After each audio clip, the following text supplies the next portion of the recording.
Hey guys, welcome back to poly studies. So guys, कैसे हैं आप सब? आई होप आप सभी अच्छे होंगे। सो गाइस, आज आपका एक नया चैप्टर स्टार्ट किया है हमने, और जिसका नाम है डिज़ाइन ऑफ की। तो इसको शुरू करते हैं, और आज इस वीडियो में हम इसकी टोटल जितनी भी थ्योरी है और उसको समाप्त करेंगे, ठीक है। और उसके बाद जो नेक्स्ट वीडियो आपको मिलेगी, इस वीडियो का बनाने का तात्पर्य यह है कि इससे आपको ये मालूम होगा कि जो परीक्षा में क्वेश्चंस पूछे जाते हैं किस तरीके से पूछे जाते हैं, और ठीक है, और किस तरीके के एग्ज़ाम में क्वेश्चन आ सकते हैं, ठीक है। तो ये डिज़ाइन ऑफ की इतना इम्पोर्टेंट चैप्टर नहीं है, लेकिन इससे न्यूमेरिकल्स पूछा जा सकता है और एक थ्योरी का क्वेश्चन पूछा जा सकता है। तो ये दो लेक्चर आपको मैं अपलोड करूँगा इसके, ठीक है। एक तो टोटली इसमें कंप्लीट थ्योरी होगी डिज़ाइन ऑफ की, और दूसरी यहाँ पर आपका न्यूमेरिकल्स वाला पोर्शन होगा। तो न्यूमेरिकल्स मैं केवल उसमें दो आपको सिखाऊंगा। तो दो न्यूमेरिकल से ही आप सभी न्यूमेरिकल्स जैसा भी एग्ज़ाम में आए उसी के सहारे से या उससे ही रिलेटेड आपको एग्ज़ाम में पूछेगा, और आप उनको कर कर आएंगे, ठीक है। तो शुरू करते हैं। जैसे कि डिज़ाइन ऑफ की है आपका चैप्टर, तो सबसे पहले यहाँ पर की बात करते हैं। तो जो आपकी कुंजी होती है वो क्या होती है, मेनली इसका यूज कहाँ होता है। जैसा कि यहाँ पर आपको एक यहाँ लिखा दिख रहा होगा कुंजी। तो ये जो पोर्शन है यहाँ से यहाँ तक, ठीक है, अलग से ये जो पोर्शन है इस तरीके का, तो ये पूरा टोटली जो पोर्शन है ये एक आपकी कुंजी होती है इस तरीके की। तो कुंजी के कई टाइप होते हैं, उनको हम आगे पढ़ेंगे कौन कौन से टाइप होते हैं। मेनली जो यूज होता है इसका जो कुंजी का, वो यूज होता है जैसे कि किन्हीं दो पार्ट्स को जोड़ने के लिए। जोड़ने का मतलब ये है कि जैसे कि कहीं भी कोई दो पार्ट हों, ठीक है।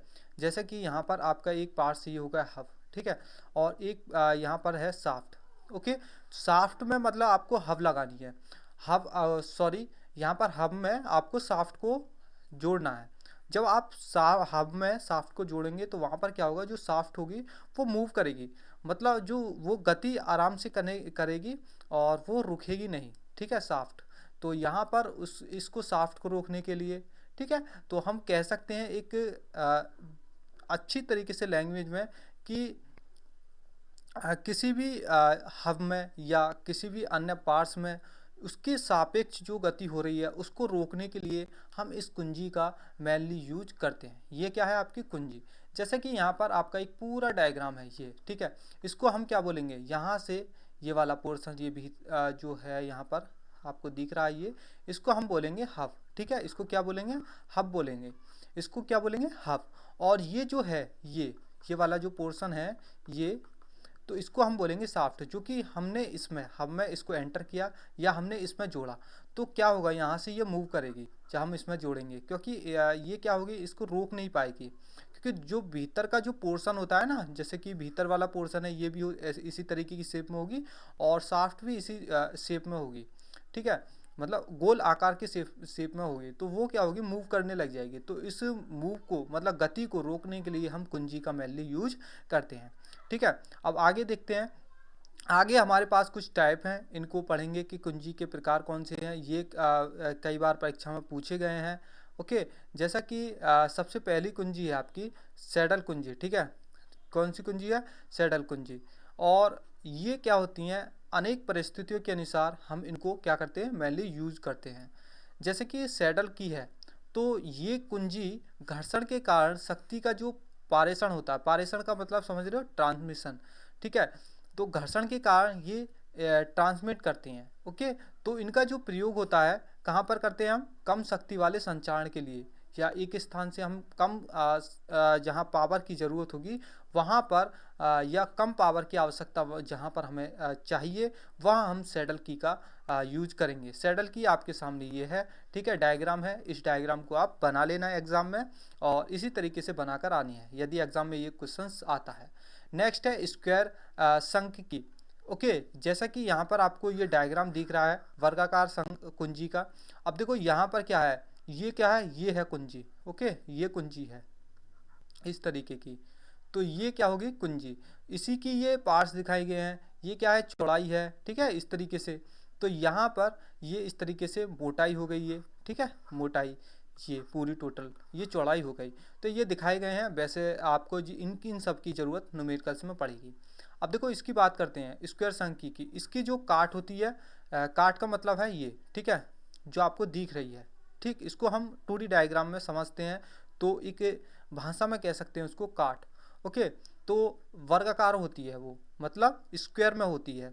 इस काट का आधा भाग शाफ्ट में और आधा भाग जोड़ने वाले भाग के हब में रहता है। समझ में आया? नेक्स्ट आपके सामने है रेक्टेंगल या फ्लैट की, ठीक है। तो इसको देखते हैं, ठीक। अब देखो यहाँ पर रेक्टेंगल या आपकी फ्लैट की हो गई, ठीक है, ये वाली। ओके, तो यहाँ पर आपको ये दिख रहा है, ठीक है। तो डायग्राम को आप बना लेना। जो इसकी कुंजी की या की जो डिजाइन रहती है वो एक तरीके से आयताकार होती है, ठीक है, समझने के लिए। तो यहाँ पर आप उसको देखकर ही बता दोगे ये कौन सी की है, ठीक। तो यहाँ पर जिस तरीके से ये रेक्टेंगल तरीके की होगी और जो आपकी पीछे हमने पढ़ी थी वो वर्गाकार होगी, ठीक है। यहाँ पर इस कुंजी का जो काट होता है आयताकार होती है, वो मैं आपको बता चुका हूँ। कुंजी की चौड़ाई मोटाई की अपेक्षा क्या होती है? अधिक होती है। समझ में आया? नेक्स्ट है आपकी गिव हेड की। इस कुंजी का जो काट होता है या काट होती है वो वर्गाकार भी हो सकती है और आयताकार भी हो सकती है, दोनों हो सकती हैं। तो हम उसको बोलते हैं गिव हेड की, ठीक है। तो तो इसको हम बोलते हैं जिव हेड की, ठीक है। इसके एक सिरे पर जिव बना होता है, ठीक है, जिसे जिव हेड की कहते हैं। इसकी सहायता से कुंजी के दो बड़े, ठीक है, दो जोड़े जाने वाली भागों में आसानी से निकाला जा सकता है जब ज़्यादा कंपन हो तब, ठीक है। कहने का मतलब है कि हम इसकी सहायता से या इसकी हेल्प से जिव हेड की, ठीक है। यहाँ पर मैंने बोला गिव, तो ये मैंने गलत बोल दिया था, ठीक है। इसको हम बोलते हैं जिव, ठीक है, जिव हेड की।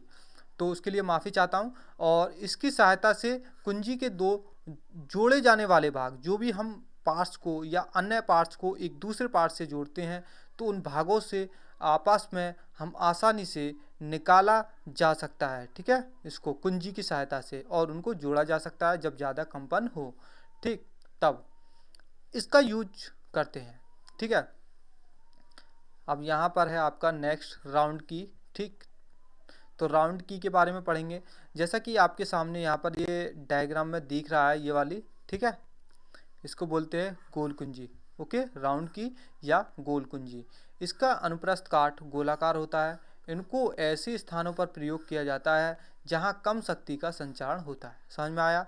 ओके, इसकी जो आकृति होती है वो गोलाकार होती है, इस तरीके से दिख रहा है, नहीं आपको अच्छे से दिख रहा होगा। नेक्स्ट है वुडरफ की। इस कुंजी को आसानी से समांजित किया जा सकता है। यह वृत्ताकार डिस्क के सेगमेंट के आकार की होती है, ठीक है, जो शाफ्ट में उसी आकार के बने खांचे में फिट की हुई होती है। ये जैसे कि आपको एक वुडरफ की यहाँ पर डायग्राम नज़र आ रहा है। ये क्या है? ये आपका हो गया हब, ठीक है, जिसमें हमें कोई अन्य पार्ट्स लगाना है। तो यहाँ पर हम क्या करेंगे, ये आपका एक कोई शाफ्ट है, हमने इसमें एक शाफ्ट लगा दी हब में। ओके, इसमें क्या होता है, ये जो है आपकी कुंजी मार्ग हो गया, ये जो है ये क्या हो गया? कुंजी मार्ग। तो ये इसी में फिट होती है, ठीक है। क्या होता है? ये इसी में एंटर होती है। उसी तरीके से ये आती हैं, आकृति इनकी बनी हुई उसी तरीके से आती हैं, तो उसी तरीके से यहाँ पर ये आसानी से फिट हो जाती हैं। ओके, तो हम इनको बोलते हैं वुडरफ की। नेक्स्ट, अब देखो ये आपकी नेक्स्ट है फेदर की, ठीक है, या आप हिंदी में इसको बोल सकते हैं पंख कुंजी, ठीक है। तो यहाँ पर इस कुंजी को दो यहाँ पर भागों में दिखाया गया है। एक भाग ये रहा, एक भाग ये रहा, ठीक है। तो एक भाग के साथ जुड़ी होती है, ठीक है। यह एक विशेष प्रकार की समानांतर कुंजी है जो घुमाव घूर्ण पारित करने के साथ साथ दोनों संबंधित भागों के सापेक्ष अच्छी गति भी करने देती है। तो ये कुंजी जो होती हैं दो संबंधित किए जाने वाले भागों में से एक भाग के साथ जुड़ी होती हैं। देखो कैसे, देखो यहाँ पर आपको दिख रहा है पहला, ठीक है, डायग्राम, फिर सेकंड डायग्राम। यहाँ पर क्या है, ये सेट स्क्रू होते हैं, ये जो आपको दिखाई दे रहे हैं ना, ये वाले, इसको डॉट डॉट से यहाँ पर, तो इनको हम बोलते हैं सेट स्क्रू, ठीक है। सेट स्क्रू बोलते हैं हम इनको। अब यहाँ पर क्या है, ये एक कोई शाफ्ट है, ये जो भीतर वाला पोर्शन है ना, ये वाला ठीक है, ये जो दिख रही है ये आपकी हो गई शाफ्ट कोई। ठीक, अब ये क्या हुआ, ये आपका हुआ हब जिसमें आपको एंटर कराना है। अब ये जो है, ये वाली जो पोर्शन है ना, ये यहाँ से यहाँ तक का, ये क्या होगी, की होगी आपकी फेदर की। और इस तरीके से ये जो दिख रही है ना, यहाँ से यहाँ तक जो आपको दिख रहा है, जिस तरीके से मैं यहाँ पर पेन को चला रहा हूँ, तो ये भी क्या होगी आपकी फेदर की। तो दोनों में आपको फेदर की समझ में आ गया कहाँ कहाँ लगेगी। ठीक है, ये जो है आपका पोर्शन, इसको हम बोल सकते हैं हब। ये वाला भी हब हो गया आपका। हब में क्या करा हमने, एक हब है, हब में आपने इसमें शाफ्ट को एंटर किया, तो एंटर किया तो यहाँ पर शाफ्ट आसानी से घूमेगी। उसकी गति को रोकने के लिए आपने यहाँ पर क्या किया, फेदर की को लगा दिया। ये फेदर की का यहाँ पर काम होगा।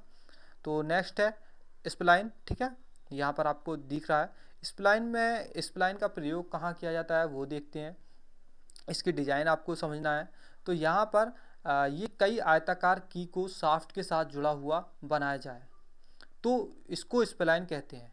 क्या कहते हैं इसको, इसको बोलते हैं स्प्लाइन। यहाँ पर आपको दिख रहा होगा, ये इस तरीके से इसके कुछ भाग हैं। ठीक है, तो ये कई भाग में होते हैं, किसी के 8 होते हैं, किसी के 10 होते हैं, किसी के 14 होते हैं। तो ये मेंशन करता है उसके अकॉर्डिंग टू पार्ट्स के, किस पार्ट्स में हमें कौन सी कुंजी यूज करनी है। ठीक, तो यहाँ पर कितनी है इसके जो अलग इसके यहाँ पर हम बोलते हैं खांचे कितने हैं यहाँ, तो 1 2 3 4 5 6 7 8। तो ये जो स्प्लाइन वाली की है वो 8 खांचों में आपको दिख रही है। ठीक है, यहाँ पर ये क्या है, शाफ्ट है। ठीक है, शाफ्ट है। आपने देखे होंगे कई तरीके की देखे भी होंगे, इस तरीके से होती है वो, ये इस तरीके से। ठीक है, वो गोल आकार में होती है, उसमें ही हम क्या कर देते हैं, भीतर शाफ्ट को एंटर कर देते हैं और हम में उसको लगा देते हैं। उससे क्या होती है, वो मूव नहीं करती है। ठीक है, एज इट इज़ वहीं पर फिक्स हो जाती है। ठीक है, समझ में आ गया होगा आपको इतना। अब नेक्स्ट देखते हैं। देखो इसी के बारे में यहाँ पर लिखा हुआ है, इसको एक बार देख लो आप। शाफ्ट को आमतौर पर, देखो शाफ्ट को आमतौर पर 4 6 8 10 या 16 स्प्लाइन बनाए जाते हैं, इनको बोलते हैं स्प्लाइन। ठीक है, स्प्लाइन की, स्प्लाइन शाफ्ट को फिट करने के लिए हब में समान आकार के आयताकार खांचे, वो मैंने बताया था ना आपको खांचे, ठीक है, ब्रोचिंग क्रिया के द्वारा बनाए जाते हैं। ये जो बनाने का प्रोसेस होता है वो यहाँ पर लिखा हुआ है ब्रोचिंग क्रिया। तो ब्रोचिंग क्रिया आपने पढ़ी होगी, ओके। यदि नहीं पढ़ी है तो उसको मैं अलग से ब्रोचिंग के ऊपर एक लेक्चर बना दूंगा। ठीक है, वो भी आता है एग्जाम में, तो वहाँ पर भी आपको सीखने की ज़रूरत है, उसको भी मैं बताऊँगा।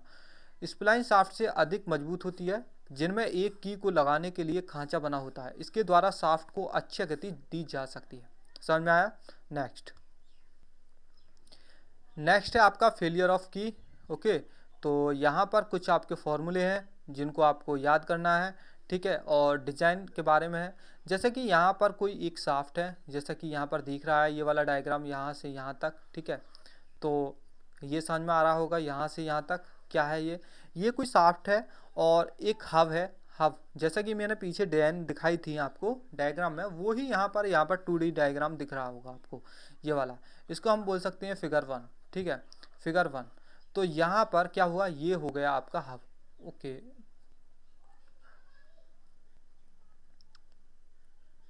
ठीक है, ये क्या हो गया, ये आपका हो गया हब। ठीक है, ये आप क्या हो गया की, ये वाली, ये जो आयताकार शेप में दिख रही है ना, ये वाली। ठीक है, तो यहाँ पर ये जो होगी वो होगी आपकी की। ठीक है, ये आपका हो गया हब, ये वाला पोर्शन। ठीक है, और ये जो भीतर वाला पोर्शन है ना, ये वाला, इसको, ठीक है, तो इसको हम बोलते हैं शाफ्ट। जो भीतर जितनी भी चीज़ है ये वाली, तो ये आपकी होगी शाफ्ट। तो अब आगे आगे चलते हैं। अब देखो हम डिजाइन कर रहे हैं की मतलब यहाँ पर कुंजी की, तो कुंजी के ही पार्ट्स लेंगे। ठीक है, ये आपकी क्या होगी, कुंजी। तो यहाँ पर वर्गाकार ले सकते हो, आयताकार ले सकते हो, कोई सी भी कुंजी आप ले सकते हो। तो यहाँ पर की जो मोटाई होती है उसको हम एच से डिनोट करते हैं, और आधी की मोटाई हाफ कर देंगे, मतलब आधा कर देंगे, h/2 हो जाएगी। और देखो हब के जो अंदर फंसी होती है, देखो ये जो कुंजी का जो मेंशन हम करते हैं, एक तो कुंजी भीतर होती है, थोड़ा सा पार्ट होता है बाहर, हब के अंदर होती है, हब के बाहर भी होती है। तो जो हब के अंदर होगी उसको हम h/2 मतलब 2 भागों में विभाजित हो जाएगी, ठीक है। उसकी मोटाई की जो चौड़ाई होगी वो b होगी, की जो लंबाई होगी वो l से डिनोट करेंगे। अब यहाँ पर आपके एक फॉर्मूला है F बराबर T/2, ठीक है। तो यहाँ पर क्या होगा 2T/d, ये आपका एक फॉर्मूला हो गया। अब के पदार्थ में स्पर्श रेखी बल के कारण दो प्रकार के प्रतिबल क्रमशः कर्तन प्रतिबल और क्रैशिंग प्रतिबल रोसी क्रिया करते हैं। वहाँ पर क्या काम करेंगे, इस पर, ठीक है, इस कुंजी पर दो बल आपके काम करेंगे, एक तो कर्तन प्रतिबल और एक क्रैशिंग प्रतिबल। कर्तन का विरोध करने वाला जो क्षेत्रफल होगा वो L/B होगा। ओके, तो देन क्या करेंगे यहाँ पर टाव, ठीक है, आघूर्ण निकल कर आएगा F/L/B। तो L/B यहाँ पर क्या होगा, L/B यहाँ पर क्या होगा, जौ का तौ होगा। लेकिन F का यहाँ पर मान क्या होगा, F बराबर 2T/d, ठीक है। तो यहाँ पर हमने रखा, तो यहाँ पर आपका एक नया फॉर्मूला मिल जाएगा, टाव बराबर 2T अपॉन, ठीक है, 2T/DLV। ओके, ये आपका एक नया फॉर्मूला हो गया, ठीक, समझ में आया। अब आगे चलते हैं, आगे क्या होगा, यहाँ पर जो कुंजी का क्रैशिंग सहने वाला जो क्षेत्रफल है ना वो, तो वो क्या होगा, वो होगा यहाँ पर L/H/2, ठीक है। तो उसके बाद क्या होगा कि कुंजी में जो भी आपका क्रैशिंग प्रतिबल उपजेगा तो उसका मान क्या होगा, वो मान होगा ρC बराबर F/L/H/2। ये कैसे आया, अब देखो यहाँ पर F अपॉन क्या होता है, पीछे देखो, पीछे यहाँ पर F/A होता है, ठीक है। रो बराबर, आपका एक फॉर्मूला मैंने पढ़ाया था शायद, रो बराबर F/A, ठीक है, ये होता है। तो यहाँ पर जो क्षेत्रफल होगा वो जो होगा L/H/2 होगा, कहाँ पर, क्रैशिंग प्रतिबल पर, ठीक है, यहाँ पर ये वाला। तो यहाँ इसी के स्थान पर हमने ये चीज़ यहाँ पर रखी है। अब यहाँ पर क्या होगा, F बराबर 2T, ठीक है। तो यहाँ पर जो ये वाला 2 था ये आ गया ऊपर, तो यहाँ पर 2T/L/H/2 हो गया, ठीक है ये। तो यहाँ पर क्या होगा, अब ρC, तो ρC बराबर क्या होगा 4T/dL/H। देखो पीछे यहाँ पर हम पढ़ चुके हैं, यहाँ पर पीछे देखो ये वाला F बराबर 2T/d, ये वाला, ठीक है। तो यहाँ पर हम कह सकते हैं F बराबर 2T/d, ठीक है। तो F बराबर 2T/d हो गया यहाँ पर। तो यहाँ पर 2T/d, तो d नीचे आ जाएगा, L/H यहाँ पर था, ठीक है। तो यहाँ पर 2 × 2 तो 4 हो जाएगा, ठीक है। ये वाला 2 यहाँ पर कट हो जाएगा, ठीक, समझ में आया कैसे किया मैंने। यहाँ पर F बराबर 2T/d हमने पीछे पढ़ा कैसे आया ये, और रो बराबर F/A आपका फॉर्मूला होता है। और जब हम क्रैशिंग प्रतिबल की बात कर रहे हैं तो क्रैशिंग प्रतिबल का जो क्षेत्रफल आया वो आया L/H/2, समझ में आया। वो हमने उसी के स्थान पर यहाँ पर ये रख दिया है। अब ये 2 ऊपर चला जाएगा तो 2T यहाँ पर F, यहाँ पर 2F हो जाएगा। F क्या है, F है आपका 2T, यहाँ पर देखो F क्या है आपका 2 × 2T/d, तो यहाँ पर भी हो जाएगा आपका 4T, ठीक है, 4T, समझ में आया, 4T/L/H/2, ये 2 यहाँ पर रहेगा, ठीक है, 2 यहाँ पर रहेगा। अब उसके बाद क्या करेंगे, यहाँ पर ρC बराबर D/L/H, ठीक है। यहाँ पर आपका जब ये यहाँ पर 2 की मल्टीप्लाई होगी तो यहाँ पर क्या होगा 4T, ठीक है। तो यहाँ पर आपका आ गया D, और तो नीचे यहाँ पर L/H/2 बचेगा, ठीक। तो यहाँ पर क्या होगा फिर, ρC बराबर 4T × DL/H/2, ठीक है। तो यहाँ पर H/2 रहेगा, ठीक है, और यहाँ पर H/2 रहेगा, समझ में आया। अब मैं यहाँ पर साफ तरीके से आपको लिख कर दिखाऊँ इस फॉर्मूले को, तो D/L/H/2, ठीक है, इस तरीके से आपका फॉर्मूला बन जाएगा।